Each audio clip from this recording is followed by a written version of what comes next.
సూర్యాపేట జిల్లా హుజూర్ నగర్లో ఇరు వర్గాల మధ్య జరిగిన ఘర్షణలో ఇద్దరికి కత్తిపోట్లు తగలగా ఇంకొకరికి తీవ్ర గాయాలయ్యాయి.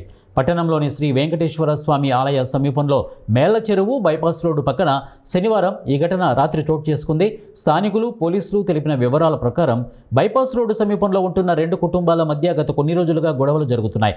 దీనిలో భాగంగా జనిగా నాగమణి ఇంటిపై శుక్రవారం రాత్రి దాడి చేశారు. దీంతో గోసుల శ్రీను, లింగరాజు, లింగయ్య తదితరులపై నాగమణి పోలీసులకు ఫిర్యాదు చేశారు. శనివారం రాత్రి బైపాస్ రోడ్డులో వైన్ షాపులో గోసుల గంగయ్య మద్యం తాగుతుండగా అక్కడే ఉన్న నాగమణి కుమారుడు వినయ్ అతన్ని దూషించడంతో ఆయన తన మనవళ్లకు ఫోన్ ద్వారా సమాచారం ఇచ్చాడు. మనవళ్లు గోసుల వినోద్, నవీన్ మరికొందరు వచ్చి వినయ్తో గొడవ పడ్డారు. వినయ్ కత్తితో వినోద్, నవీన్ను గాయపరిచాడు.